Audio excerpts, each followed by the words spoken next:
यहाँ पर section number 152 तक की हमने अब तक बात कर ली है, जहां पर हमने पढ़ लिया कि इंसल्ट और अनॉय किया जा रहा है किसके जरिए, क्वेश्चन करने के जरिए। और क्वेश्चन कब किया जा रहा है, क्रॉस एग्जामिनेशन के जब दौरान कोई क्वेश्चन किया जा रहा है, तो उस टाइम पर जो इस तरीके का सवाल किया गया है जिससे कोई व्यक्ति परेशान हो रहा है, या जिससे कोई व्यक्ति को उसकी इमेज को डैमेज करने की कोशिश की जा रही है, उसको इंसल्ट करने की कोशिश की जा रही है, तो ऐसे कोई क्वेश्चन किए जाएंगे तो कोर्ट क्या कर सकती है, अपनी पावर का इस्तेमाल करके उसके ऊपर रेस्ट्रिक्शन लगा सकती है कि ऐसा क्वेश्चन नहीं किया जा सकता।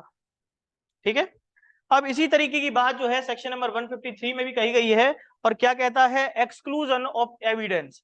कुछ ऐसे एविडेंसेस जिनको एक्सक्लूड किया जा सकता है, अलग किया जा सकता है, जो क्या कर रहे हो, contradict answer to the question testing veracity.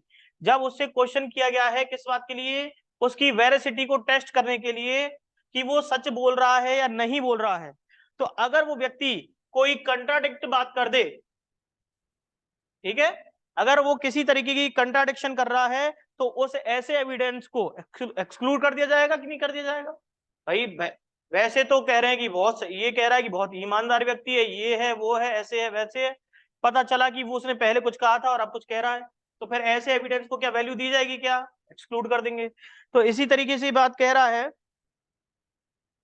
एक एक वो पढ़िए इसके अंदर इलस्ट्रेशन, उससे समझ में आएगा। देखिए, पहला है illustration, a claim against a underwriter is resisted on the ground of fraud. A जो है वो क्लेम करता है कि भाई उसको जो है, उसको फ्रॉड के ग्राउंड पर रेसिस्ट किया गया है, रोका गया है। तो ही क्लेमेंट इज आस्क्ड, जो क्लेम कर रहा है उससे पूछा गया, वेदर फॉर्मर ट्रांजेक्शन, जो इससे पहले आपने ट्रांजेक्शन किया था, he had not made a fraudulent claim, तो उसके लिए आपने फ्रॉड्यूलेंट क्लेम क्यों नहीं किया।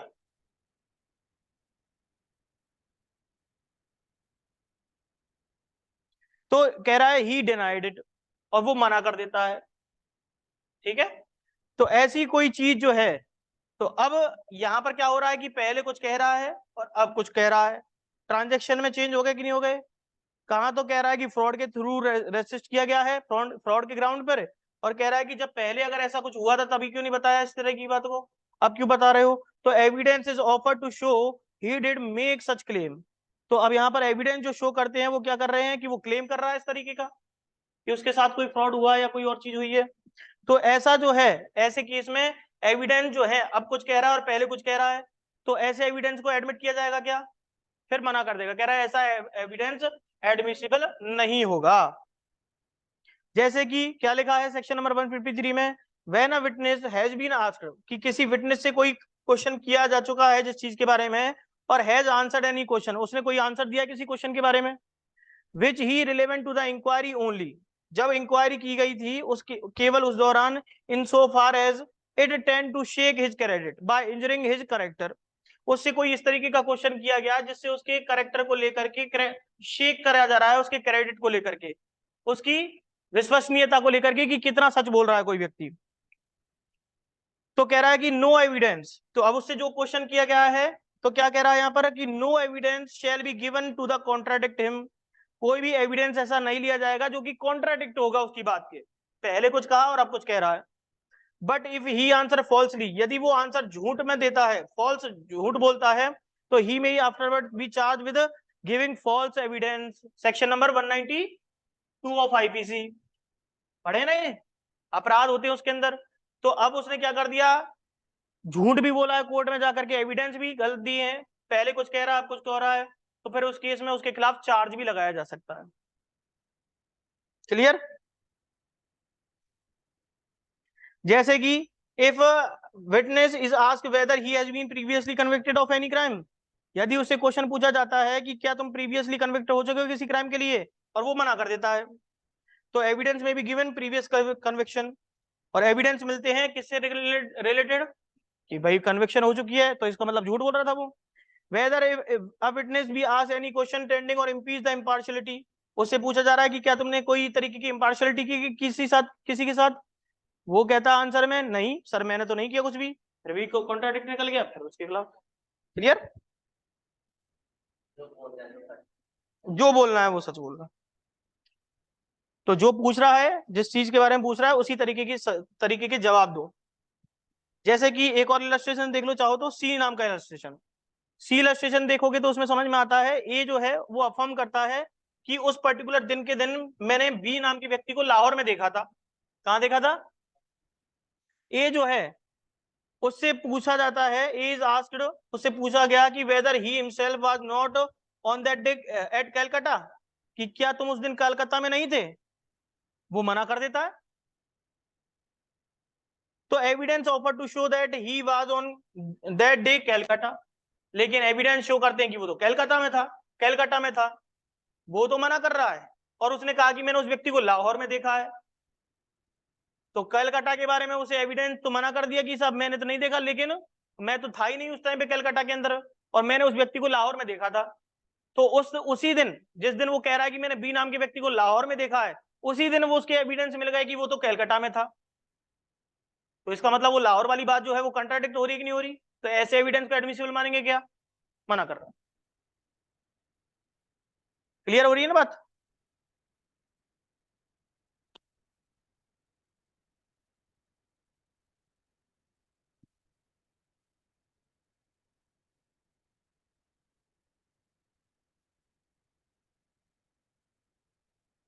आगे देखिए सेक्शन नंबर 154।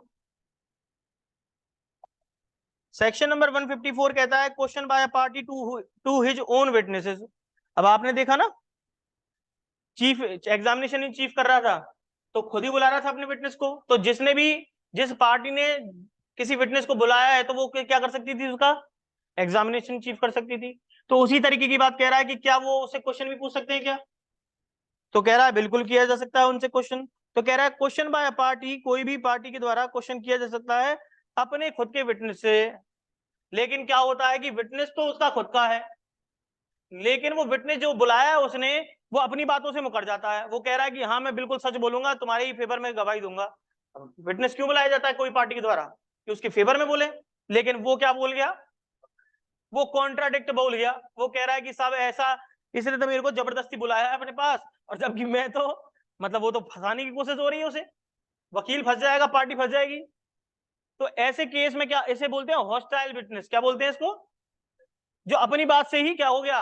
मुकर गया हो। तो ऐसे एविडेंस को विटनेस के तौर पर ला सकते हैं क्या? कोर्ट में खड़ा कर देंगे क्या? क्योंकि वो तो मुकर जाएगा अपनी बात से। तो इसी चक्कर के में सेक्शन नंबर 54 कुछ कहता है, 154। ये क्या कह रहा है देखिए, द कोर्ट में, कोर्ट अगर चाहे तो इन इट्स डिस्क्रिशन, खुद की डिस्क्रिशन का इस्तेमाल करेगी, permit the person who call a witness put to any question, ऐसे व्यक्ति से क्वेश्चन पुट करने के लिए कह सकती है, which might be put in cross examination by the adverse party. क्या मतलब है इसका? कि जो व्यक्ति बिगड़ गया है, जो विटनेस के तौर पर बुलाया गया था, वो अब हमारे ही खिलाफ क्या बोल रहा है? ऊट पटांग बातें बोल रहा है, उल्टा सीधा बोल रहा है, हमारे फेवर में नहीं जाकर के दूसरे के फेवर में बात कर रहा है, अगेंस्ट हो गया हमारे। तो फिर ऐसे केस में अभी तक हमने क्या पढ़ा था कि जिस पार्टी के द्वारा किसी व्यक्ति को बुलाया जाता है तो उसका वो क्या कर सकती थी अभी तक? Examination in chief. लेकिन अब वो तो हमारे विरुद्ध में बोल गया, तो अब जब वो हमारे खिलाफ बोल गया तो अब हम क्या करेंगे उसका? अब उसके पास, हमारे पास इसके लिए क्या आ गया? क्रॉस एग्जामिनेशन का राइट आ जाएगा, क्योंकि वो हमसे अगेंस्ट बोल रहा है ना हमारे। तो अब हम उससे पूछेंगे भाई तुम ऐसे क्यों बोल रहे हो? अब आपसे क्वेश्चन क्या बनेगा कि जिस पार्टी ने बुलाया है उसके पास क्रॉस एग्जामिनेशन का राइट कब आ जाता है उस व्यक्ति से? 154 में, एडवर्स हॉस्टाइल विटनेस के लिए। अब आगे देखिए, अब कह रही है कि भाई जो व्यक्ति, अब जिस व्यक्ति को बुलाया गया है विटनेस के तौर पर, अब उसकी बात पे कोई विश्वास किया जा सकता है क्या? पहले कुछ कह रहा था, अब कुछ कह रहा है, तो इसकी बात पे विश्वास कर सकते हैं क्या अपन? फिर विश्वास नहीं कर सकते। कुछ बात कही है, देखो क्या लिखा है। दिस सबसेक्शन नंबर 2 देखिए, दिस सेक्शन शेल नॉट डिसएंटाइटल। ये सेक्शन जो है वो उस व्यक्ति को डिसएंटाइटल नहीं करता है। द पर्सन सो परमिटेड, जिस व्यक्ति को ऐसा परमिट किया गया है अंडर सबसेक्शन नंबर 1। क्लियर? उस व्यक्ति को डिसएंटाइटल नहीं किया जाएगा सेक्शन के अंतर्गत, मतलब वो अलाउ किया जाएगा to rely on any part of the evidence of such witness, कि जो ऐसा विटनेस है जिसने भी ऐसे एविडेंस दिए हैं तो उसकी बात पर रिलाई किया जाए और विश्वास किया जाए। लेकिन वो कब किया जा सकता है? जब उसने क्रॉस एग्जामिनेशन कर लिया होगा, ठीक है, अन्यथा नहीं किया जाएगा। ऐसे ही देखिए सेक्शन नंबर 155 क्या कहता है, impeachment of credit of witness.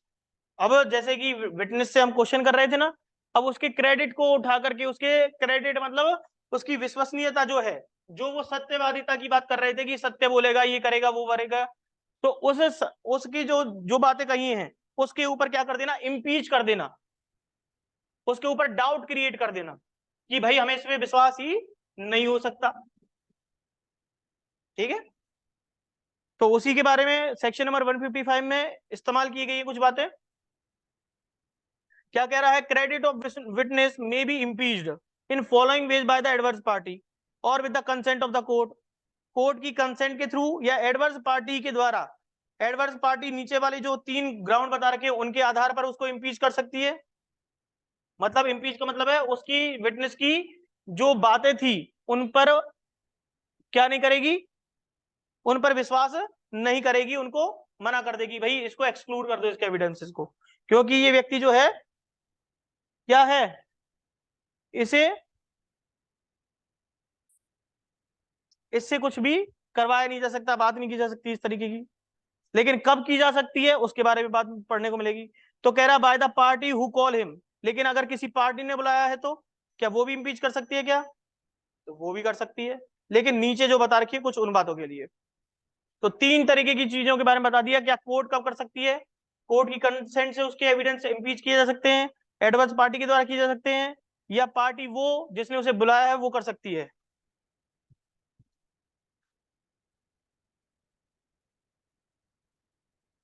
देखिए क्या क्या लिखा है इसमें। अब भाई जो व्यक्ति जिससे हम कुछ पूछ रहे हैं उसकी बात पे विश्वास कर कैसे सकते हैं, हम कर सकते हैं क्या? और वो क्योंकि वो तो कुछ और ही बता रहा, हम पूछ कुछ रहे थे क्या, अब बता कुछ और रहा है, उसकी बात पे विश्वास कैसे करेंगे? तो उसके लिए कह रहा है कि उस ग्राउंड होते हैं उसके लिए कि कब कर सकते हैं और कब नहीं कर सकते। क्या कह रहा है, by the evidence of person who testify that they from their knowledge of the witness believe him to the unworthy of credit. By the evidence of person who testified they that they, आपने देखा ना कि किसी व्यक्ति को testify किया जाता है सेक्शन नंबर 146 में, उससे क्वेश्चन किए जाते हैं। तो यहां पर भी ऐसे व्यक्ति से क्वेश्चन किए जा रहे हैं, किसके द्वारा, एडवर्स पार्टी के द्वारा, कोर्ट की कंसेंट ली है या किसी एग्जामिनेशन चीफ जो कर रही है पार्टी उसके द्वारा। From their knowledge of the witness believe to be unworthy of the credit. अब जो व्यक्ति, जिस व्यक्ति को इस तरीके की नॉलेज है लेकिन हम उसकी बातों पर विश्वास कर सकते हैं क्या? अनवर्दी हो जाएगा, वो क्या हो जाएगा हमारे लिए, अनवर्दी ऑफ क्रेडिट हो जाएगा, वर्ती नहीं रहेगी उसकी, ठीक है ना।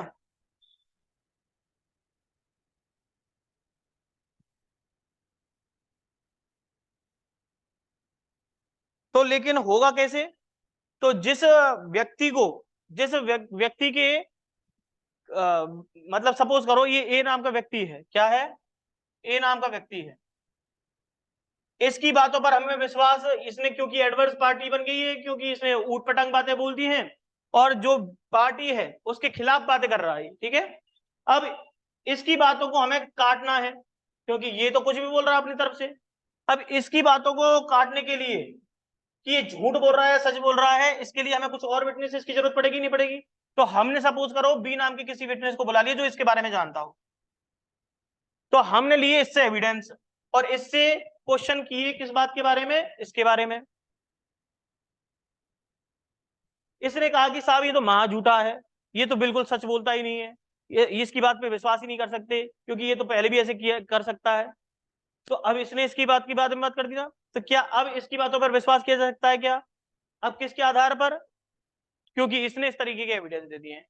तो इसने क्या किया, इसलिए लिखा है बाय द एविडेंस, ऐसे एविडेंस के द्वारा ऑफ अ पर्सन, ऐसे व्यक्ति के एविडेंस जिसके द्वारा, जिसको हु टेस्टिफाई, जिसको टेस्टिफाई किया जा रहा है। टेस्टिफाई किसको किया जाता है? जिससे क्वेश्चन किए जा सकते हो और वो उसका आंसर जवाब दे सकता हो, तो वो कौन हो गया, विटनेस बन गया ना ये, बिल्कुल। From their knowledge of the witness, from their knowledge का मतलब है कि इस बी नाम के व्यक्ति को किसके बारे में नॉलेज हो, इसके बारे में नॉलेज हो, और किस चीज के बारे में नॉलेज बता रहा है इसके बारे में? कह रहा है believe him to be unworthy of credit. Clear हो रही बात? तो इसके बारे में हम विश्वास नहीं कर सकते। इस बात के बारे में किससे पूछा हमने? बी ने बताया कि ये सच नहीं बोल रहा, ये तो पैसे लेकर के काम करता है सर, और ये हर जगह विटनेस बन जाता है, इसको पैसे दो और ये सबके खिलाफ मुकर जाता है, और ये सर ऐसे काम पहले भी करता आया है, हर हर उसके अंदर ये पहले भी विटनेस बन चुका है इस तरीके से। तो बस ये बी नाम का व्यक्ति बता दे क्या क्या करता है। क्या फिर इसकी बात पे विश्वास करेंगे? क्या ये हॉस्टल विटनेस अब काम का रहेगा? ठीक है। ऐसे ही क्लॉज 2 देखिए, इसका सेक्शन नंबर 155 का क्लॉज 1 तो समझ में आ गया, क्लॉज 2 देखिए। By prove that witness has been bribed, जहां पर विटनेस क्या करता हो? रिश्वत लेता हो, पैसों में काम करता हो, पैसों में किसी का भी साक्षी बन जाता है वो, और ये इस तरीके का प्रूफ कर दोगे तो, या has accepted to offer of a bribe, या ऐसा कर दो कि उसने ऑफर ऑफर लिया है किसी से, या किसी को रिश्वत लेते हुए देखा है, और has received any other corrupt inducement to give his evidence, तो ऐसा प्रूफ कर दो, तो उससे भी वो विटनेस के खिलाफ हो जाएगा, तो काम रहेंगे उसके? कुछ भी नहीं रहेगा। ऐसी तरीके क्लॉज 3 देखिए। तो इस तरीके से क्या होगा, जो विटनेस था ना जो आ रहा था, ऐसे विटनेस के जो एविडेंस होंगे वो अनवर्दी हो जाएंगे, वो इम्पीच हो जाएंगे, उनको निषेध कर दिया जाएगा कंसेंट ऑफ द कोर्ट। और अगर एडवर्स पार्टी अगर करवाना चाहती है तो एडवर्स पार्टी इन तीनों ग्राउंड के आधार पर करवा सकती है, और जो दूसरी पार्टी थी कौन सी, जो बुला रही थी इसे और उस जिसके अगेंस्ट हो गया, वो भी ऐसा करवा सकती है। देखो आगे क्या है, by proof of former statement inconsistent with the part of his evidence which is liable to the contradict. ये कहां बात पढ़ी थी हमने? सेक्शन नंबर कौन सा सेक्शन था? सेक्शन नंबर 45 और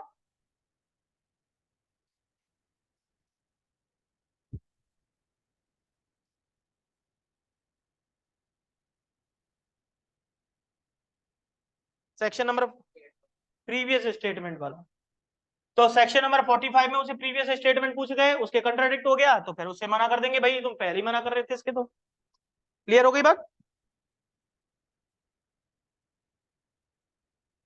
एक ये रहा सेक्शन नंबर 53, 153।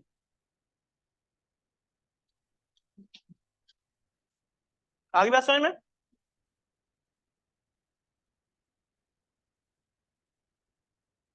अब ये कब कब हो सकता है ऐसा कि अनवर्दी क्रेडिट कर दें इसका?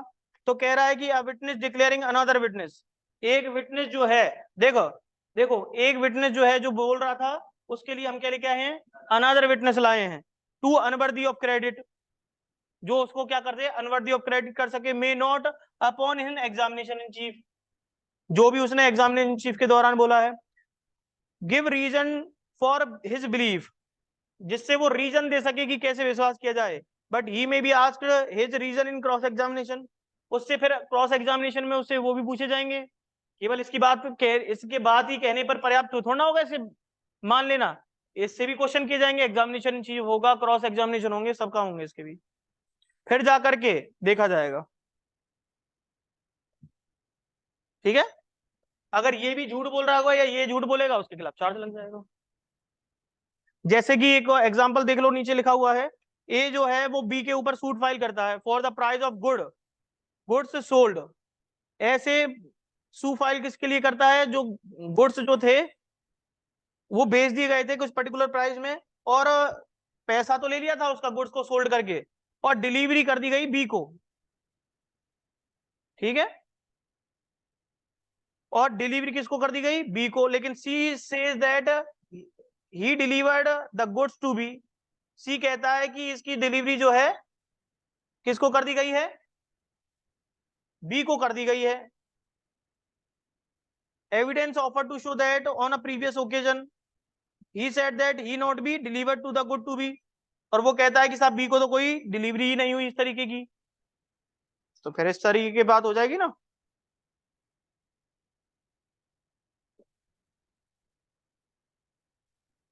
तो अब जो के ए नाम का व्यक्ति था, वो किस बात के लिए सूट फाइल करा था उसने कि भैया पैसा ही नहीं भेजा जो गुड्स दिए हैं इसको, है ना। तो गुड्स की डिलीवरी तो हो गई है लेकिन पैसा नहीं दिया उसने बी ने। तो सी कहता है कि साहब मैं तो अपनी तरफ से डिलीवरी करवाया, लेकिन बाद में पता चला प्रीवियस ओकेजन में कि वह जो कह रहा था कि डिलीवरी बी को तो हुई नहीं अभी तक, तो ऐसे कह रहा। तो ऐसा एविडेंस एडमिसिबल हो जाएगा और फिर उसकी बात को देख लिया जाएगा क्या होना क्या नहीं होना। आगे देखिए सेक्शन नंबर 156 क्या कहता है। सेक्शन नंबर 156 भी इस तरीके की बात करता है। देखो क्या लिख रहा है, question tending to corroborate evidence of relevant fact admissible. Corroborate evidence कौन से होते हैं, सपोर्टिव एविडेंस को कहते हैं कोरोबोरेटिव एविडेंस। अब ये कह रहा है कि क्वेश्चन उससे रिलेटेड भी किया जा सकता है जो रिलेवेंट फैक्ट से रिलेटेड कोरोबोरेटिव एविडेंस है। अब वो रिलेवेंट एविडेंस रिलेटेड एविडेंस दे रहा है तो वो भी तो रिलेवेंट होंगे कि नहीं होंगे, तो वो एडमिसिबल होंगे कि नहीं होंगे, वो भी एडमिसिबल हो जाएंगे। तो कह रहा है when a witness whom it is intended to corroborative evidence give evidence of any relevant fact, किसी भी relevant fact से related कोई corroborate evidence देने का इरादा है उस व्यक्ति का, कौन, witness, he may be question, तो उससे क्वेश्चन किया जा सकता है as to any other circumstances के रिगार्डिंग में he observe at or near at to the time or place at which such relevant fact occurred, जब ऐसी घटना घटित हुई थी वो कहां पर था, किस समय कहां पर था, कितना पास था, इस तरीके के उससे क्वेश्चन किए जाएंगे। If the court is of opinion, यदि कोर्ट का ओपिनियन है दैट सच सर्कमस्टांसेस, ऐसी परिस्थितियों के बारे में अगर वो प्रूव हो जाती हैं तो would corroborate testimony of a witness as to the relevant fact which he testify. समझ में आई बात। जैसे कि सपोज करो ये जो है सेक्शन नंबर 156 में जो बात की गई है कोरोबोरेटिव एविडेंस की, सपोज करो ए नाम का व्यक्ति कहता है कि मैंने देखा है बी का मर्डर होते हुए। अब देखने से ही काम चल रहा है क्या, आई विटनेस तो बन गया, लेकिन उससे कह रहे हैं कि और सपोर्टिव एविडेंस भी चाहिए हमें, हम आपकी बात पे विश्वास कैसे कर लें। तो ये कहता है वहां पर सी भी खड़ा था जब ऐसी गोली चल रही थी, भगदड़ हो रही थी, और उसके साथ साथ मैंने वहां पर बहुत सारी चीजों को और देखा था, जो जो चीजें उस परिस्थिति में देखी गई हैं उनके लिए भी तो इससे बयानबाजी करी जाएगी ना, तुम कैसे कह सकते हो ये बातें, कहाँ से लाए हो ये एविडेंस। तो उन सब के बारे में कि कौन सी टाइम पर कौन सी प्लेस पर कहाँ पे खड़ा था, कैसे देखा था, उन सब के एविडेंस को देगा। अब जो जो एविडेंस दिए कोर्ट सेटिस्फाइड हो गया तो क्या टेस्टिफाई कर लिया जाए इसकी बातों का, एडमिसिबल कर लिया जाए, तो कह रहा है हाँ कर लेंगे।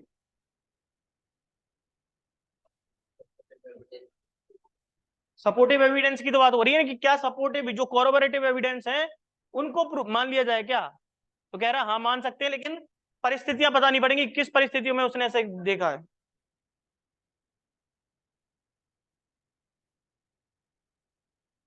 जैसे कि ये कोरोबोरेटिव एविडेंस की बात कहां पढ़ी हमने, सेक्शन नंबर 114 पढ़ा है कि नहीं पढ़ा, सेक्शन नंबर 114 में, जहां पर अकम्प्लिस जो है क्या करता है, अपने दूसरे सहयोगी के साथ मिलकर के कोई ऑफेंस किया उसने, वो क्या कर रहा है, उसके खिलाफ कोई भी एविडेंस दे रहा है और खुद भी अपने खिलाफ दे रहा है, कह रहा है कि हम दोनों ने मिलकर के चोरी करी है, अपने आप को तो फंसा ही रहा है, दूसरे को फंसा रहा है अपने साथ साथ, तो वो हो गया उसमें अकम्प्लिस।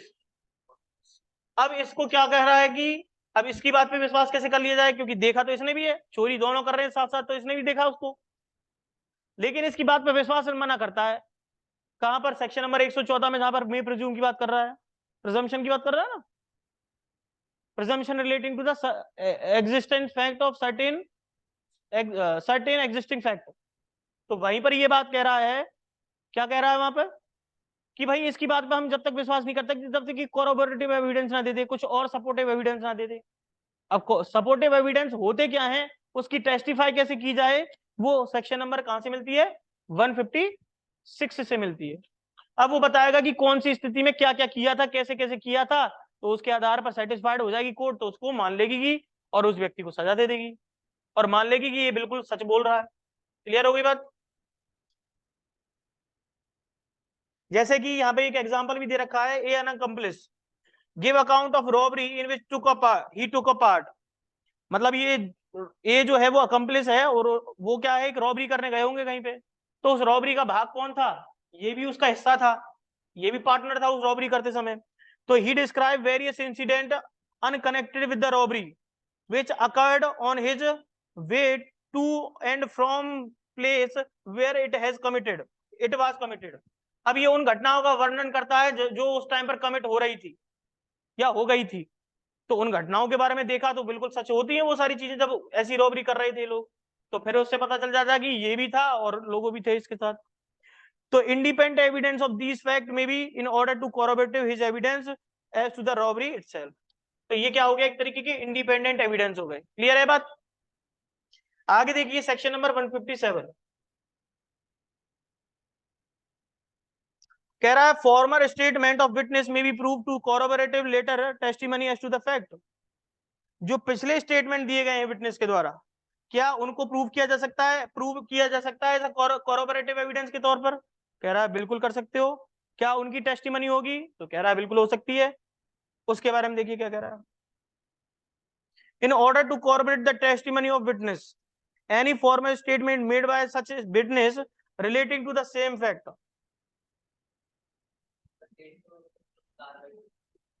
टेस्टिमनी का मतलब होता है कि उसके लिए साक्ष्य देना, उसके लिए कुछ कहना।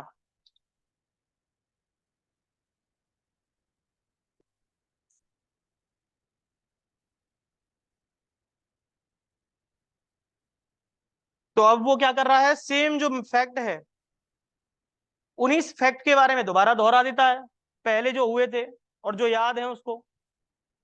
और उसके रिगार्डिंग क्या कह रहा है, कोरोबोरेटिव टेस्टिमनी कर रहा है एट और about the time when fact the took place, जहां पर ऐसा फैक्ट घटित हुआ था। और किसके सामने कहता है ये सारी बातें? किसी बिफोर एनी लीगल अथॉरिटी, ठीक है, और जो कॉम्पिटेंट है इन्वेस्टिगेशन करने के लिए, उसके सामने उन सब चीजों को प्रूव कर देता है।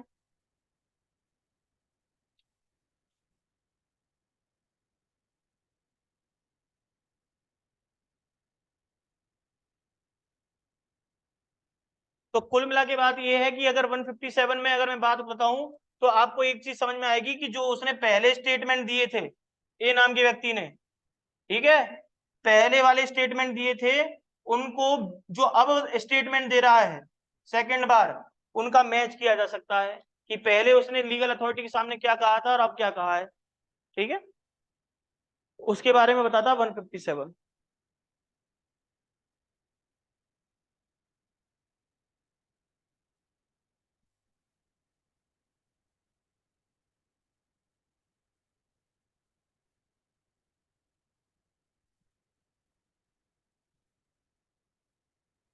तो पहले वाले स्टेटमेंट के से दूसरे वाले स्टेटमेंट जो है दिए हैं उसने, उनको क्या किया जा सकता है, प्रूफ किया जा सकता है कि हाँ ये सच बोल रहा है कि नहीं बोल रहा है।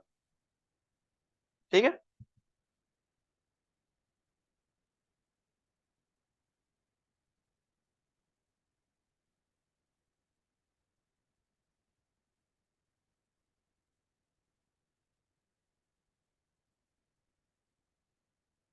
अब आगे देखिए सेक्शन नंबर 158।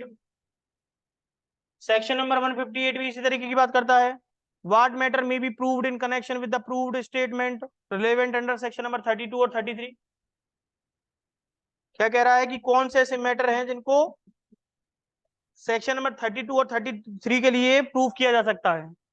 अब 32 क्या कहता है, डाइंग डिक्लेरेशन और उनको तरीके की बात बता रहा है। 33 में भी इस तरीके की बात कर रखी है। तो उसी के बारे में कह रहा है कि उनको कब प्रूव किया जा सकता है ऐसे स्टेटमेंट अगर दिए जाते हैं तो। ठीक है, तो कह रहा है कि वेन एवर एनी स्टेटमेंट, यदि कोई ऐसे स्टेटमेंट दिए जाते हैं रिलेवेंट अंडर सेक्शन नंबर 32, या तो 32 के अंतर्गत रिलेवेंट हो जो, और 32 और 33 में कब दिए जाते हैं, जब कोई व्यक्ति मर जाता है। एक में तो व्यक्ति मर गया है, हाँ बिल्कुल बिल्कुल, जब मरते समय खुद ही देके जा रहा है। या 32 3 में क्या होता है कि पहले वो दे चुका है, अपने एग्जामिनेशन करवा चुका है, उसके बाद मर गया है, तो अब उसके स्टेटमेंट लिए नहीं जा सकते दोबारा। तो ऐसे केस में कह रहा है कि ऑल मैटर में बी प्रूव्ड, ऐसे जितने भी मैटर होंगे उनको प्रूव किया जा सकेगा, either in order to contradict और टू कोरोबोरेट इट, या तो अदर एविडेंसेस के थ्रू, कोरोबोरेट जो मतलब उनके सपोर्टिव में एविडेंस है उनके थ्रू, या जो उनको कॉन्ट्राडिक्ट करते हो उन एविडेंस के थ्रू उनको प्रूव किया जा सकता है। जो किस स्टेटमेंट किससे रिलेटेड थे, सेक्शन नंबर 32 और 33 में दिए गए हैं। और इन ऑर्डर टू इम्पीच और confirm the credit of person by whom it was made, और जिसने इस तरीके के स्टेटमेंट दिए हैं उनको इम्पीच भी किया जा सकता है। कह रहे हैं कि हम इसकी बात पे विश्वास नहीं कर सकते, पहले भी ऐसे ही कह रहा था ये, तो इसको तो सर सपने आते हैं इस तरीके के। तो उसका इम्पीचमेंट कहाँ किया जाता है आपको पता है ना, अभी पढ़ा था, कहाँ पे किया था, सेक्शन नंबर 155 में, दूसरे एविडेंसेस को बुला करके।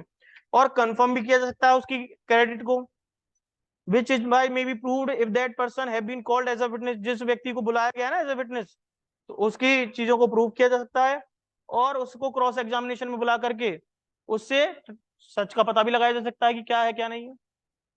तो ये बातें जो है आपकी सेक्शन नंबर 158 में आती है, लेकिन किस रिलेटेड है, केवल सेक्शन नंबर 32 और 33 के लिए। क्लियर हो गई बात?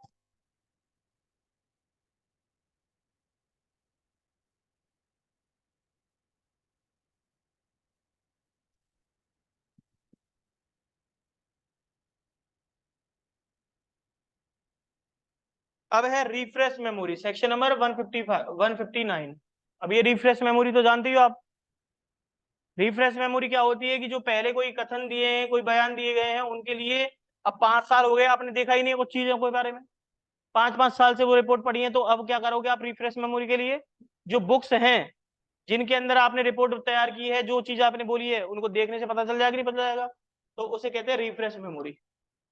कह रखा है कि व्हेन अ विटनेस में while the under the examination, examination के दौरान जो विटनेस है वो रिफ्रेश करना चाहता है अपनी मेमोरी को, by referring to any writing made by himself, जो उसके द्वारा राइटिंग में दी गई थी, at the time of the transaction concerning which he is question, और so soon afterwards that the court consider is likely that the transaction was at that time fresh in his memory, मतलब जब कोई घटना घटित हुई होगी उस time पर उसे लिए होंगे रिकॉर्ड, अब उसको दिखाए तो फिर वो उससे क्या कर सकता है, दिखा क्यों रहे हैं कि जिससे वो अपनी जो चीज उसने उस टाइम पे लिखी थी उससे अपनी मेमोरी को क्या कर ले, रिफ्रेश कर ले, और अब उसे घटना याद आ जाएगी ना कि कब उसने क्या चीज लिखी थी, इसलिए ऐसा लिखा हुआ है।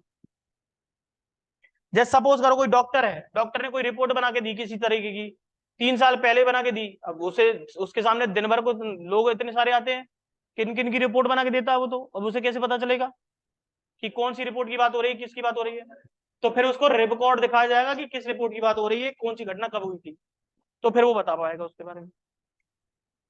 इसलिए लिख रहा है the witness may also refer to any such writing made by any other person, और अगर वो किसी अन्य व्यक्ति के द्वारा राइटिंग में दिया गया होगा, और read by witness with in a time aforesaid if when he read it knew it to be correct. इसका मतलब क्या है, सपोज करो कभी कभी क्या होता है, डॉक्टर जो है खुद ना रिपोर्ट बना करके वो किसी और से बनवा रहा है, उसको बता रहा है कि ऐसे ऐसे हुआ है तुम इसे लिखो, मतलब बोल तो खुद रहा है लिख वो रहा है, लेकिन उसको उसने क्या करा है, करेक्ट भी किया है। तो अब जो डॉक्यूमेंट उसने बोला है और बोला ही है, केवल लिखा नहीं है, तो उसके बारे में भी उसको रिफ्रेश करवाई जा सकती है उससे मेमोरी। तो वहां पर विटनेस कौन बन जाएगा, डॉक्टर बन जाएगा ना। व्हेन विटनेस में भी use a copy of document to refresh memory, अब मान लो उस डॉक्यूमेंट की कॉपी है आपके पास, तो उस कॉपी के थ्रू भी हो सकता है, ओरिजिनल डॉक्यूमेंट ना होकर के वो कॉपी है उसकी, तो उससे भी हो जाएगा। तो कह रहा है whenever a witness may refresh his memory by reference of any document he may with the permission of the court refer to a copy of such document। Clear? लेकिन ये तभी यूज की जाएगी कॉपी किसी डॉक्यूमेंट की जबकि उसकी original नहीं होगी, और कोर्ट को सेटिस्फाइड करना पड़ेगा इसके लिए। ठीक है। Expert may refresh his memory by reference professional treatise, ये आपने पढ़ी रखा है ना। जो एक्सपर्ट्स होते हैं, अब उनको हर चीज के बारे में एक्सपेरिमेंट के बारे में थोड़ा ना पता होता है, वो कहां से देखेंगे, बुक्स से देखेंगे, जहां पर उन साइंस से रिलेटेड या जिनसे पता चलता है।